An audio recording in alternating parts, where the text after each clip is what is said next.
Will this cover particle board? Let's find out.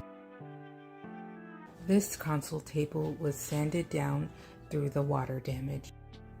Today I'm going to use 6 different materials, starting with Zinsser's Bullseye 123 Primer. Will it work? With a white color, it will be difficult to see the imperfections, but I will be covering it with a different color later in this video. Stay tuned.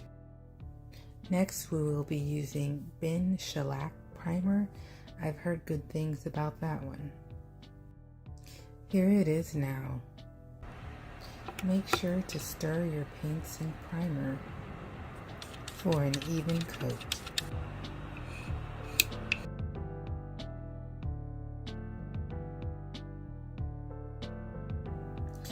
So far, I don't see that much of a difference. Let's just try some regular paint.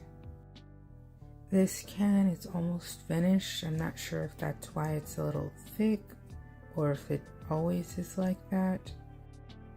I guess it couldn't hurt the situation. What about a semi-gloss paint?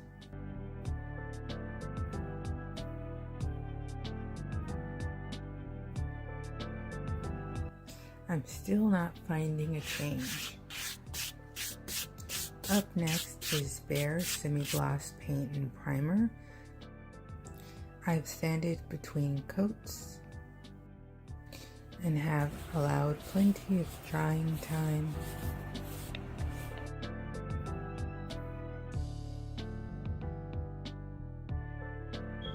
Now we can really see if these products made much of a difference at all.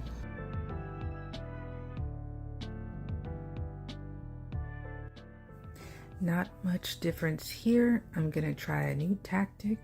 This is polyurethane water-based gloss, which is my 6th product used today. This is normally used as a clear top coat. It goes on white, dries clear. But as you can see, I am not using it as a top coat today. For this one, I'll be using the same methods.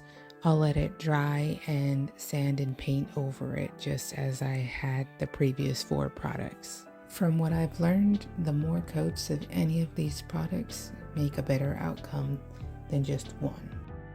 I really like the coverage on this paint, but if I had only one option to cover the particle board, I would go with the clear polyurethane. It will prevent further water damage. Among the various items that I tried here today, I know there are other options, other kind of wood fillers and such that I can try as well. If you would like to see more, subscribe to my channel, and thank you for watching.